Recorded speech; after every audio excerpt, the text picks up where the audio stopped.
Since 1996, the sounds of horns resonating in the Palace have been drawing fans to their feet. Not the horns that go off when time expires, but the horns, drums, bass, guitar, and keyboard of the Sun Messengers.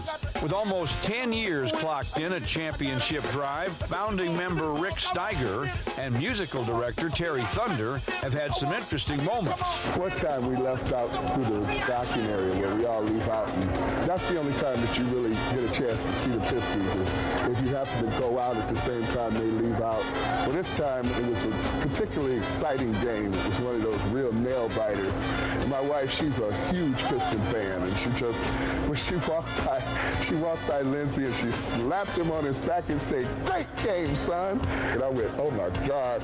And Lindsey was really nice about it. He turned around, gave her a big hug, said thank you, and it was real nice. One of my favorite, it's not necessarily a Pistons day, it's a Palace day. For the first several years, we were up on the 4th floor, and somewhere in 97, 98, we did one game down on the floor where we are now, and the Pistons lost, and one of the season ticket holders, the Pistons season ticket holder, wrote a letter to saying that the reason the Pistons lost was because the band was on the floor. So I think we have some superstitious fans. Being Piston fans, of course, some of their favorite moments occurred during last season's championship run as the band fed off the crowd. As a musician, your ultimate goal is to play for a 20,000-seater or more. And I can recall during the finals, when I said, "Hey, Detroit," and they came back to me in a big roar, it was just phenomenal. There was a certain vibe in the air after a great play. The crowd was just erupting, and it was really special. I had never been involved in anything like that before, and it was great. It was absolutely breathtaking. All teams that notch wins regularly have a celebration song, and the Sun Messengers have a special one they like to play after most victories.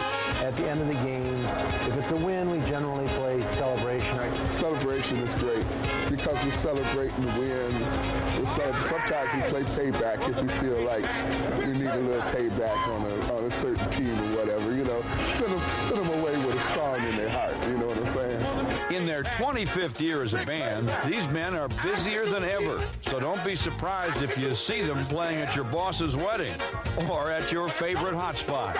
Besides being at the Palace, we have a variety of places we play, including we do lots of weddings. We do some clubs like the Blue Martini and Dino's and Fishbones in Greektown. Those are some of our clubs right now. And then we have the Motor City Casino, which is our sponsor at the Palace for the last 2 years. And we also play at the Greektown Casino. Get up! Get up! Get up! Get out!